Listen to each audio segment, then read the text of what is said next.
How's everybody doing today? So today I'm going to talk about another controversial topic. Uh, One of the topics that I was doing before in the previous video. If you haven't watched it, go back and see it. You can't sell darkness.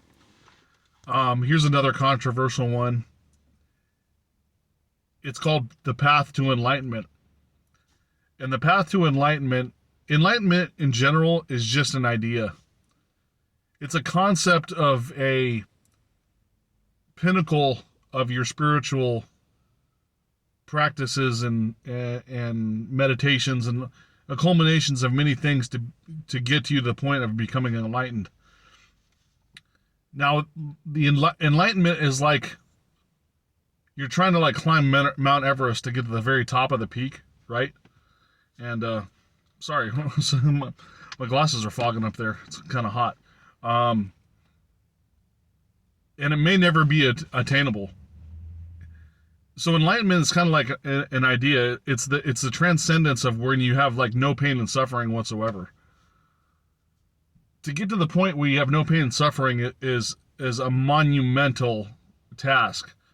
99.9% of us, even metaphysical practitioners and spiritual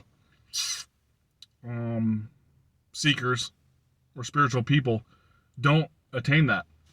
So don't fret and worry about reaching that, because it might not even be something you want, as a matter of fact, because it actually becomes a thing where you're alone. You're not around people anymore. You're probably just meditating in a cave. When you reach to a certain point, like the Taoist monks. The Taoist monks are probably the closest. I've talked about this before.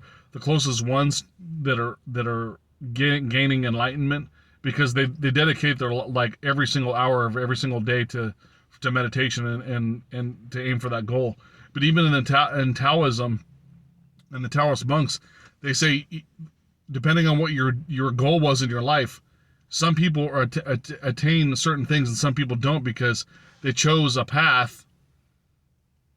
Let's say you wanted to become a sword master, like in fencing, Chinese kung fu style fencing, and the Taoist monk practices, or a Shaolin monk practices.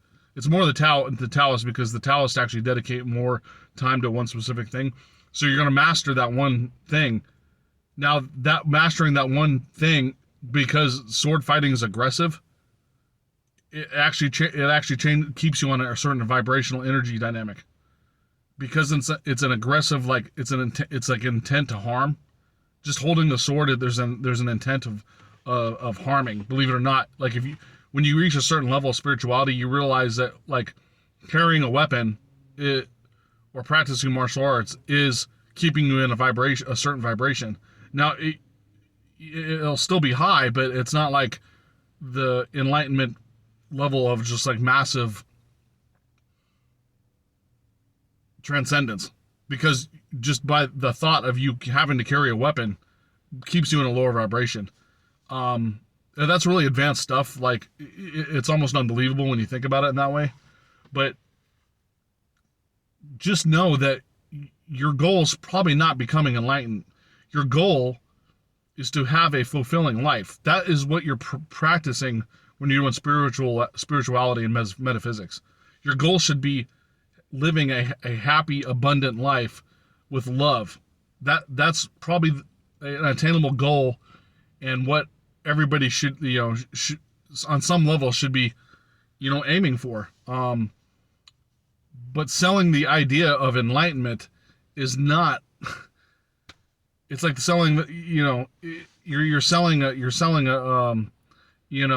towel on the TV program, like one of those sales channels, trying to sell this towel. Oh, this absorbs 9% of the water. You need to buy it for $19.99 or whatever.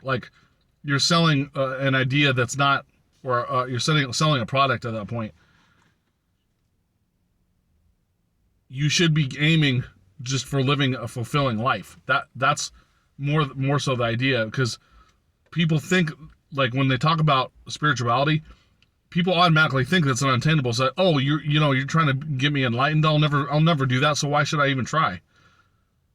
the reason why it's kind of like put on a pedestal is what I'm saying. So your goals shouldn't be just being massively enlightened. Your goals should be bringing love and healing to the world.